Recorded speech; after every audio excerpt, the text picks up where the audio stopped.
jaga suhunya yang paling penting, jaga kualitas kebersihan airnya. Nah, kalau di saat musim hujan atau mulai peralihan musim, perbedaannya kalau kita tuh makannya harus cukup supaya nggak masuk angin. Betul. Kalau ikan terbalik, jangan dikasih makan terlalu kenyang supaya dia tetap aktif. Gitu. Kalau dikasih makan kenyang, habis makan tuh dia pasif karena udara dingin ya, nggak banyak Jadi bergerak, males, itu yang bikin dia sakit. Kayak orang juga dong. Nah. Habis makan nyender. Nah,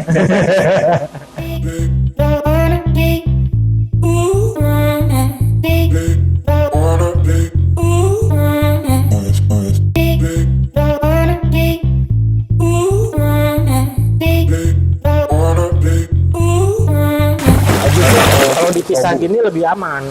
Karena kalau misalkan nggak dipisah ya, kita cek, wah nih kayaknya dia udah mulai isi telur nih. Kawin sembarangan. Dikit lagi matang gonat. Oke, kita siapin. Begitu pas kita siapin medianya, kita mau kawinin, udah kawin duluan. Iya. Gitu. Ini anaknya kemana-mana ntar. Kemana-mana. Nah, resikonya kalau misalkan ketemu jantan yang bukan sama jenisnya, itu nanti anaknya jadi apa tuh? Anak haram. Anak haram bener. Betul.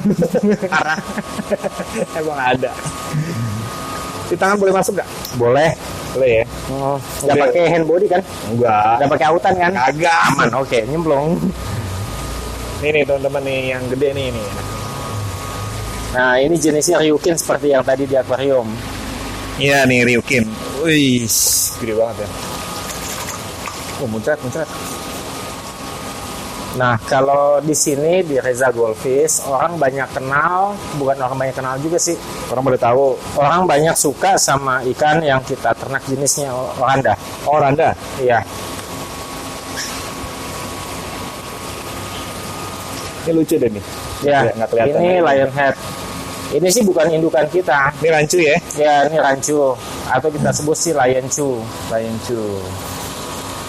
Tapi ini mau dijadikan indukan? Bukan. Oh enggak? Bukan. Jadi ini ikan teman itu mau untuk dikontesin, dititip di sini. Oh. Gitu. Kita nggak ternak jenis ini.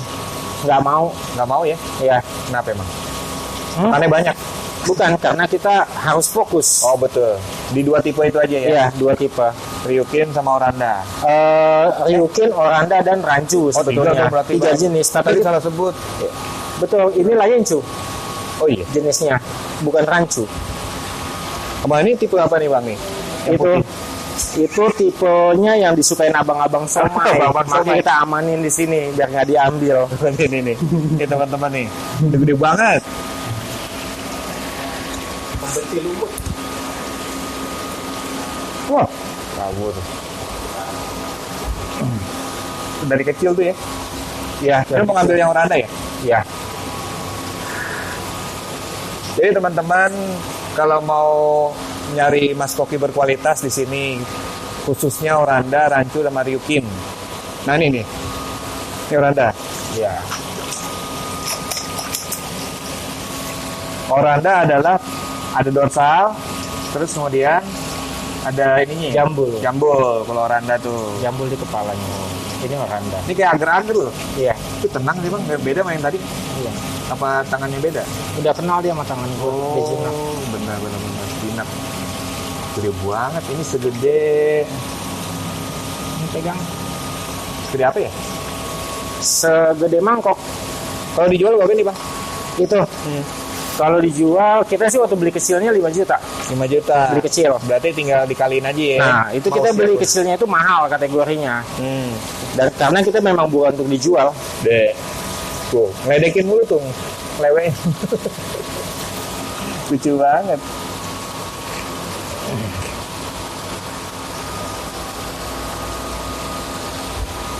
Gue demennya tuh yang itu loh, nggak ada dorsalnya. Yang lionhead ini. Lion chu atau rancu. Iya. Ini anakan gue nih.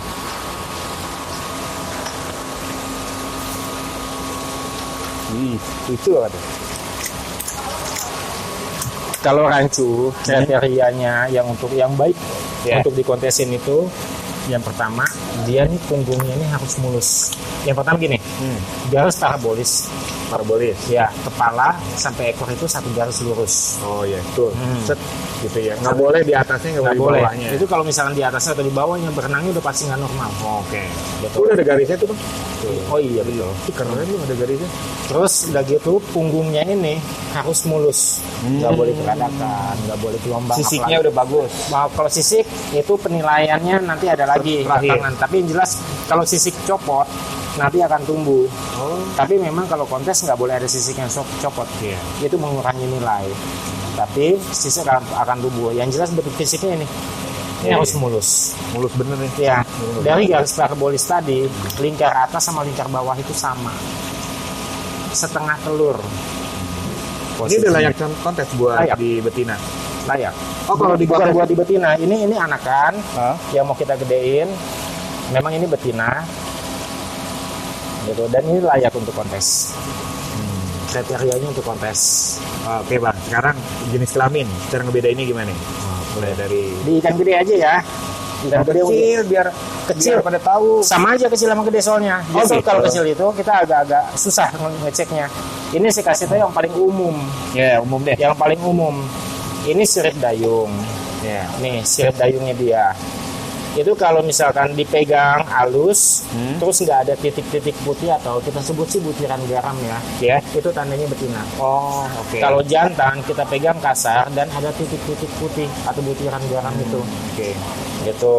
Tapi kalau di yang usia besar udah kelihatan langsung ya. Udah Dari fisik bisa kelihatan. bisa. Coba. Bisa kelihatan. Yuk, kita lihat ini untuk betina kan memang polos ya. Ya. Di Yang jantan di sini. Wow. Ini luar biasa nih. Ini juga buat kontes. Oke. Nah, jantan ada pennya atau ada penisnya? Bukan. Nih, ini di tulang sirip dayung dia. Kalau dipegang itu kasar, Oh, kalau betinanya lembut. lembut, halus. Ini kasar. Ini agak susah kelihatannya karena ikannya berwarna. Kita tangkap yang hitam. Ya, yang itu. Kalau yang hitam lebih kelihatan. Yang Black Series.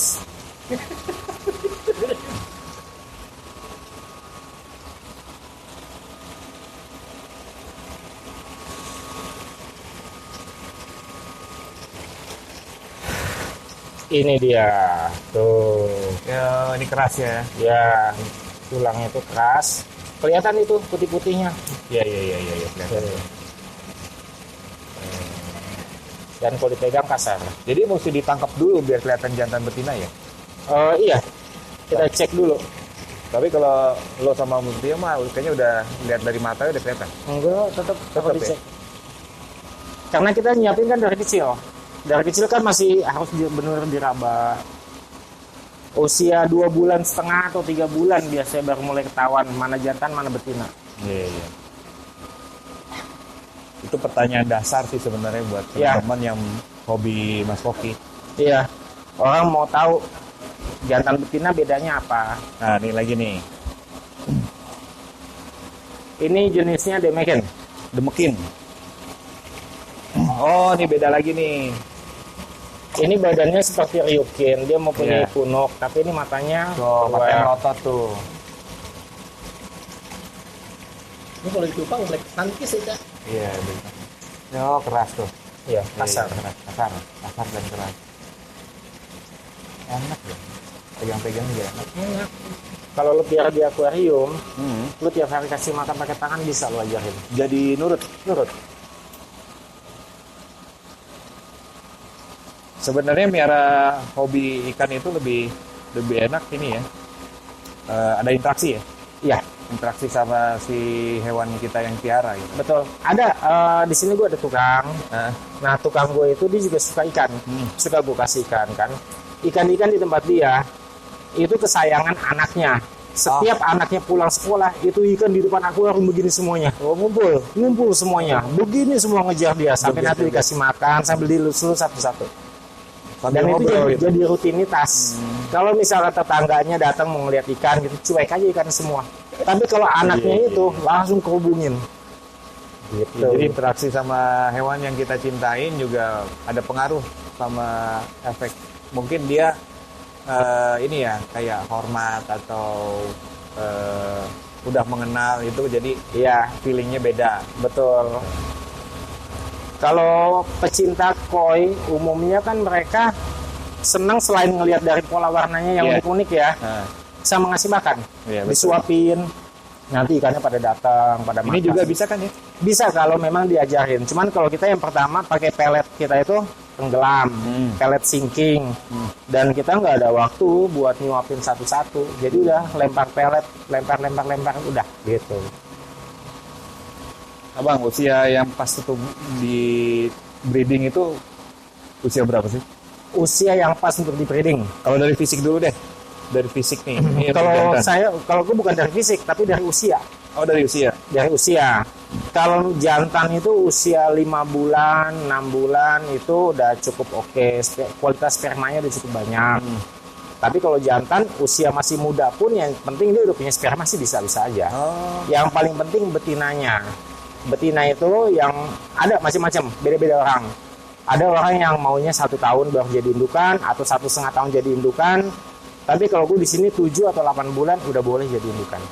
itu ada efeknya nggak? Kalau misalnya usia 1 tahun, apakah nanti burayanya akan lebih banyak atau lebih sehat, anaknya Ya, lebih semua atau gitu? kalau jadi gini, masing-masing keyakinan mereka itu kalau usianya 1 tahun atau lebih, itu posisi betinaan sudah matang. Oh, udah mateng. Ya? Hasil anak lebih bagus dan jumlah telurnya juga lebih banyak. Oh, Gitu. Cuman kalau kita di sini 7-8 bulan itu lagi masa suburnya dia.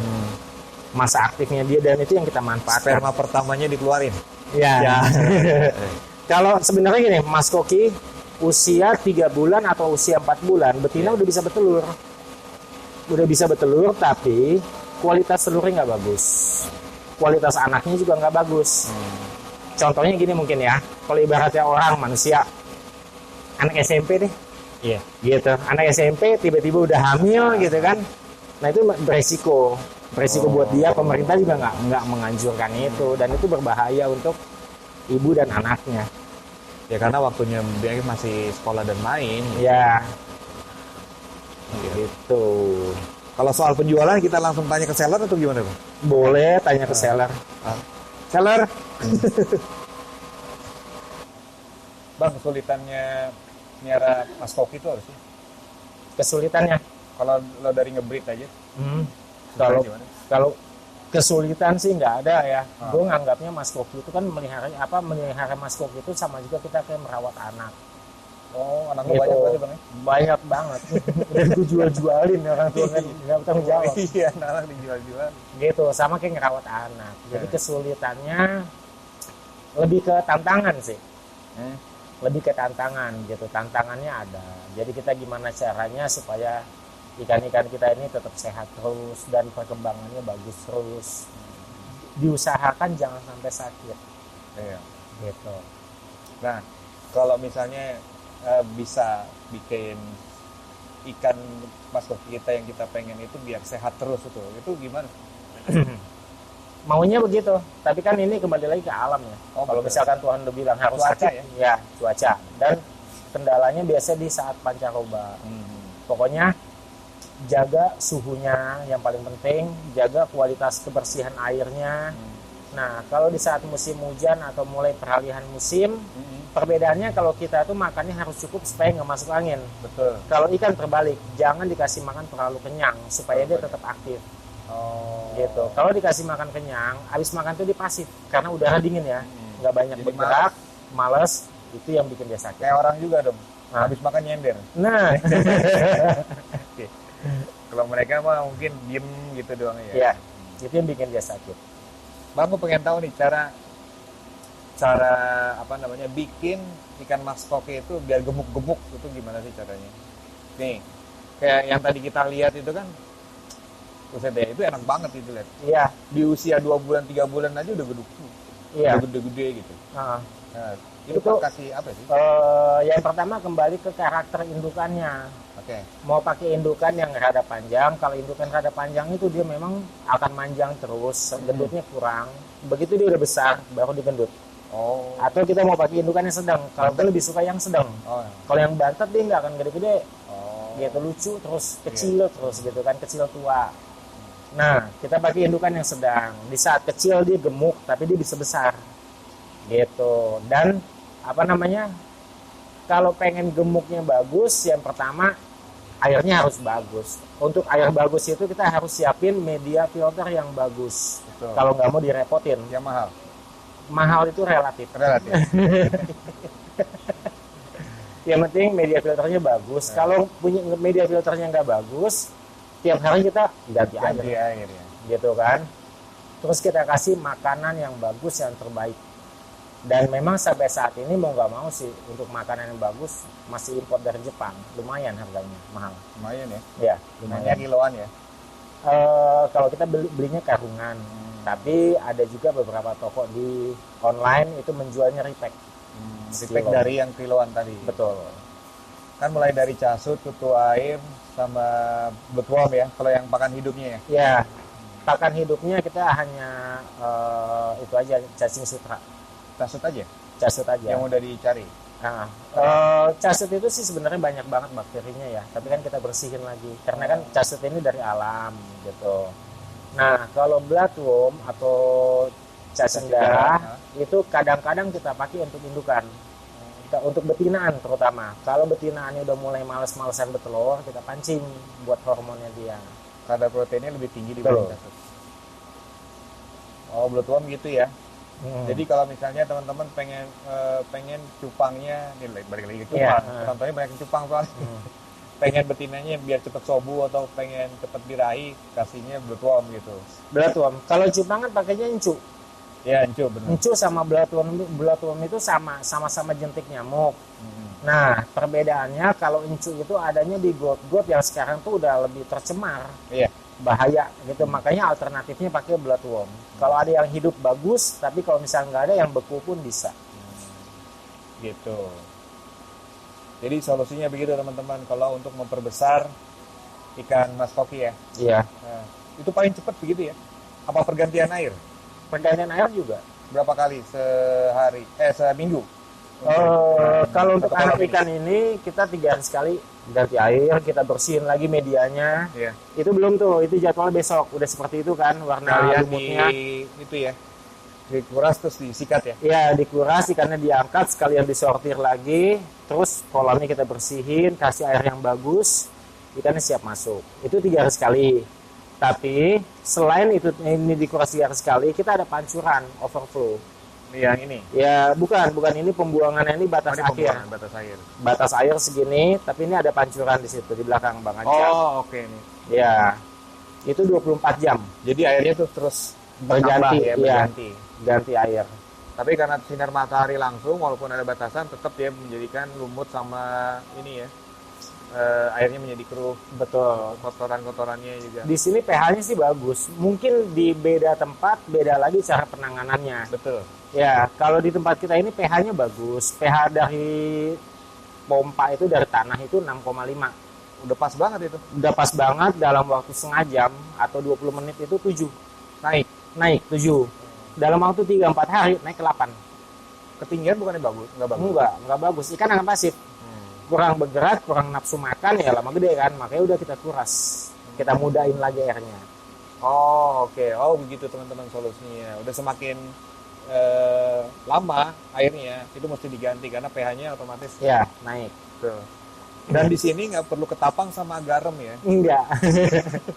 Enggak pakai. Nggak perlu kayak gitu-gituan. Ya, kalau lohan pakai ketapang buat apa sih? Biar pH-nya turun kan? Bukan itu juga sih, tapi kalau di cupang pemakaian ketapang itu buat ke antibody, terus lebih ke ini ya. Cupang itu lebih bagus secara fisiknya. Ya, kalau nggak salah ya. Jadi gini, daun ketapang itu fungsinya untuk menstabilkan pH di 6,5 atau 6 kayak gitu. Bisa juga. Betul. Nah, dengan pH yang stabil itu, sisik ikan itu, lendir ikan itu berkurang. Makanya badannya jadi kesep, jadi kering. Iya, betul. Gitu. Tapi kalau pH-nya naik, lendirnya pasti akan banyak. Nggak bagus buat ikan. Itu di Mas Koki. Iya. Bang, untuk penjualan gimana, lewat apa aja? Kita penjualan sih fokusnya di 2, Facebook sama di Instagram. Abang jualan sendiri atau ada orang lain? Ada, kalau jadi yang jualan itu ada dua, ada istri saya dan ada seller gitu di sini. Sellernya, seller terkenal ya. Iya. Oke. Bang, thank you infonya. Sekarang gue langsung ke arah penjualan, tapi beda orang nih yang kita Iya, wawancara. iya, langsung aja ke sellernya. Buat Facebook sama Instagramnya gimana? Kalau Facebook ada Reza Goldfish, dan untuk yang commercial grade itu yang harganya variatif itu ada Emareni. Oh, itu lebih Ya, turun naik tuh harganya. ya itu ada variatif harga. Variatif, ya. Ya, dari yang murah sampai yang agak high juga ada gitu. Terus kalau untuk Instagram, untuk yang high quality-nya itu Reza Goldfish, dan untuk yang commercial grade-nya Reza Goldfish Farm. Tuh teman-teman, nanti gue tulis juga di deskripsi. Bang Eja, makasih ya. Sama-sama, Bang. Gue langsung ke sellernya sekarang. Siap. Abang istirahat ya. Oke. Gua ambil. Ya. Langsung gue tegrep tuh orangnya. Yuk, thank you. Gak apa-apa nih Bang, langsung ya. Langsung ya ke sellernya. Halo Ibu, nih saya pasangin apa masang sendiri? Lu jangan manggil ibu dong. Oh, apa dong? Cik, Cik. Kakak. Sini mau apa ini Kak?